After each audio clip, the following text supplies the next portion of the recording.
This is like one of the most ancient tools that I have ever used.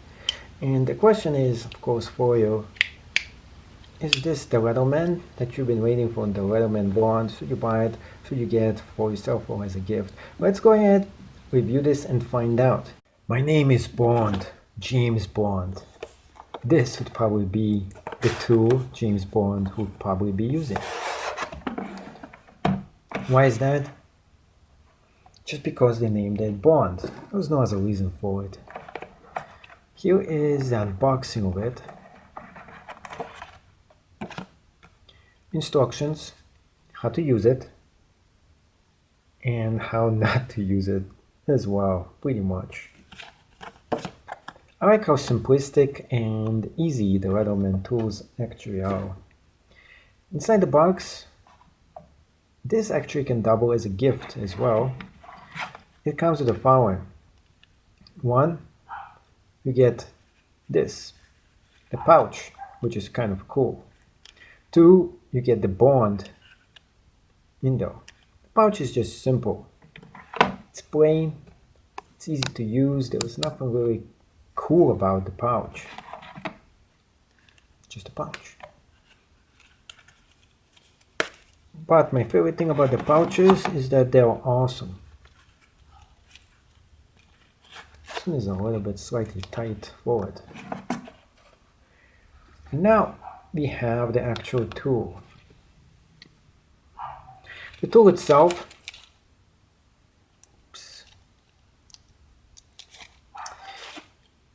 shaft is made in China. Ah, man. Other than that, the tool by itself is kind of cool. You can see it right here. Very shiny, and definitely something that Bond himself would not be ashamed out of using. Or would he? It's simple, the tool. Not much for you to really look at. And compared to the previous tools, it's not as fancy. But then for the price of $50, it's the starting point for an actual tool. This is one of my favorites. I custom made this kind of, well, not custom, I actually took two of them and I combined them together to make this awesome looking, really awesome looking tool right here. Isn't it cool? And why am I showing you this tool and we are reviewing this? Because this one just lacks the appeal. Unfortunately, it's cool, it's small, and it's cheap. That's the only appeal that I see with some tool like this. The competition is gullible. And I'm also showing you to compare the sizes. Now there is one good thing about this specific tool. It is small, slim, very slim. The size of it is just awesome because it fits in your pocket and none of those things are gonna really touch it on the sides. And that's something you can't speak with the previous tools that we have here, such as this right there. Although I love this tool, those things on the side, you know, can accidentally open and lots of things on the side. See, this is not made for the pocket as much. And that is something that is only with this. This is something you can just drop in your pocket. Now, there is a few bad things about this. You can probably tell right now, right off the bat. One, there was nothing holding it. There was no pocket clip.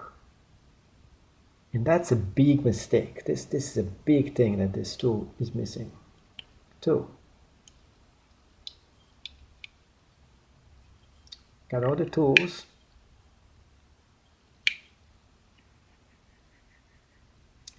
It feels cheap. It does. I gotta admit it. I did wish that they made this in different colors. Maybe in the future they will. Now, the different tools. You got the knife here, which is a big knife. One thing about this is that, I don't know if I got a bad copy or something, this knife is very hard to pull out. And we have this tool to open screwdriver. Then we have this can opener. On the other side, nail sharpener. I have no idea what this thing is. And we have a few more tools. Not as easy accessible. Small miniature knife. This thing is just outright dangerous right now. Gotta pull it correctly, otherwise, you see, if you're pulling it the incorrect way, like this, you can cut yourself. I don't understand why they put this tool in here, and it's just very hard for you to pull this. It doesn't pull by itself. That could be a draw, something. It's just overlooked.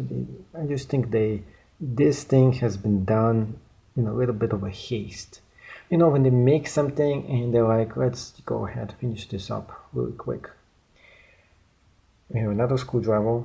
We have a flat screwdriver and the small knife, which is, I think this is probably the worst thing in this specific tool. It's just the worst idea, just because it's so hard to pull it out. Now, I don't know if I got a bad copy, but I don't have a scissors. There's no scissors here. Maybe it never existed, but there is no scissors that is included. Maybe this was supposed to be the scissors, but it's gone. It's just gone. There's no scissors here. What were they thinking?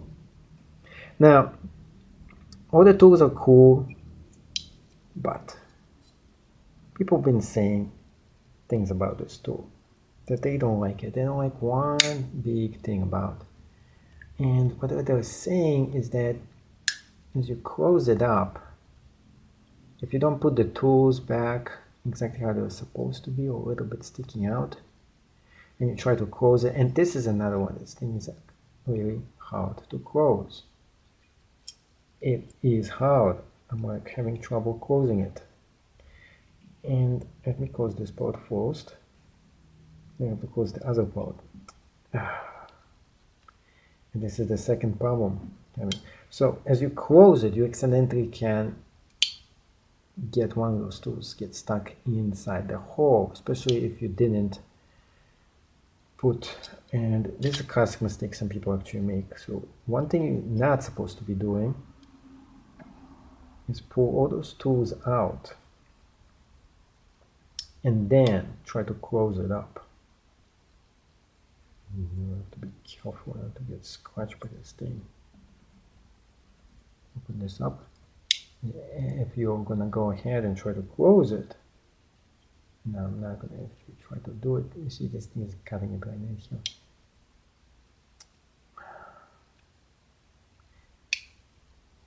It could actually get jammed somehow inside here, so that's what people were talking about. The second biggest problem I have with this tool is just it's not Leatherman's quality. Not the Leatherman's quality I'm expecting. I just feel it's rushed. It's harder to open, harder to close. Is it really worth for you to go ahead and be a little cheap and get this tool when any of the other tools, just for 10 to 20 bucks more, will get you such a better Leatherman? So what am I really disappointed about is pretty much they wasted an awesome name, Bond. Oh man, this is like the coolest name of a tool, and they give us the most uncoolest tool that Leatherman actually has. So that's actually a big shame.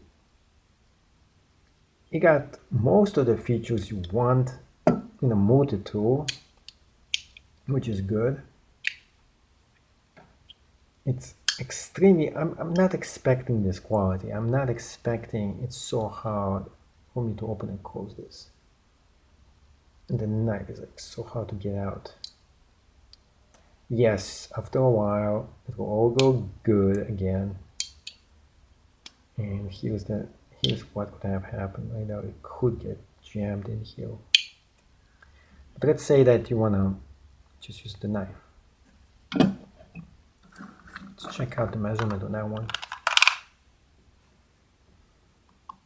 Oh, this is just a small, and this is like small, such a small knife. The actual thing is like almost like 4 inches long, but the knife is just small. You're getting like a lot of really small tools, and somebody was talking about this right here. And that's just to prevent this knife from destroying the bottom of this. So once you go ahead and open one of those tools up, this is something I really dislike about this, is that you have to get the other tools and pull them out. You have to pull them out like this. So this one will go and be able to pull it back in, which is a primitive, really primitive and bad, really bad way to put this all together. In other words, there's just too much safety hazard in this tool just because it's built really inferior to any other multi-tool that I use, by Leatherman included, and even by other companies that have been making really trash tools. So I hate to give it a bad rating, I really do, because it's one of my favorite companies, but the quality control, just this product, just the way it's actually made, the lack of appeal in this tool, and it does have right here the measurements for you, and above all just the construction and how to open, how to close. You can easily hurt yourself by opening and closing it, and I could tell you can have a trip to ER with this cheap thing, and I'm telling you, avoid this at all costs. It's just a flop. So I would say out of 10 stars, yeah, somebody will probably use it, maybe 3 out of 10. I'm just being generous here just because the price is so cheap. Other than that, if it is something that you have and you have no other choice by using, yes, go for it. If you're getting it free as a gift, of course you can't go say no to that. But other than that, I would just say no. I would avoid this. Don't spend your money. Don't spend any extra on this. Let them know this is just a flop. It's not acceptable, Leatherman, to do this. Now maybe in the future they will go ahead and fix the flaws in this tool. Put some other bosons into here. Maybe someday it's going to be a better tool. But so far, the way it goes, this thing is a flop, and you should avoid it at all costs.